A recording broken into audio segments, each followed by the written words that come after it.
बिस्मिल्लाहिर्रहमानिर्रहीम। आज हम थाना शहज़ाद टाउन इस्लामाबाद में मौजूद हैं। हमारी यहाँ करीब में मस्जिद है, जामा मस्जिद मोहम्मदी शहज़ाद टाउन।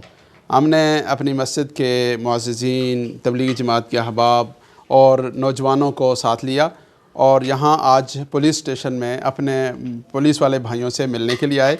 इनके साथ ईद मिलने के लिए आए और इनके लिए मीठा बना कर लाए ताकि इनका इकराम भी हो, ताकि इन्हें हम अपनी खुशियों में भी शामिल करें। और ये एक ऐसी रिवायत है जो हम ये चाहते हैं कि पाकिस्तान भर के, दुनिया भर के जितने मुसलमान हैं वो अपने हर शोबों के जो भाई हैं उनके साथ मेल जोल का एहतमाम करें। और ख़ास तौर पर हमारे पुलिस के दोस्त हैं, दीगर शोबों के लोग हैं जो ईद के मौका पर अपने घरों से बाहर, अपनी फैमिली से बाहर खिदमत सर अंजाम दे रहे होते हैं। इसी तरह हस्पतालों में लोग ड्यूटी कर रहे होते हैं या अस्पतालों में मरीज़ होते हैं, उनके वरसा और उनके लवाहिकीन होते हैं। अल्हम्दुलिल्लाह यहाँ इस्लामाबाद में इसका भी एहतमाम होता है।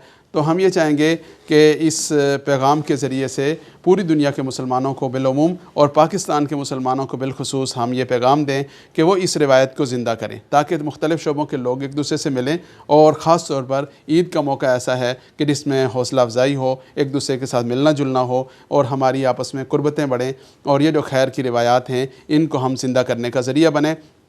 और ख़ास तौर पर मैं उलमाए किराम से, मसाजिद के हज़रात से और तबलीगी जमात के लोगों से ये कहूँगा, और माशाल्लाह जैसे हमारे बुज़ुर्गों की हिदायत भी हैं और अल्हम्दुलिल्लाह उस पर मुल्क भर में अमल भी होता है, लेकिन थोड़ा सा इसका ज़रा ज़्यादा एहतमाम करने की ज़रूरत है कि हम अपने गिरदो पेश में जो मुख्तलिफ़ शोबों और तबक़ात के लोग हैं उन्हें ऐसे मौक़ों पर लें और उनका इकराम करने का एहतमाम करें। अल्लाह ताला हमें इसकी तौफ़ीक़ नसीब फरमाए।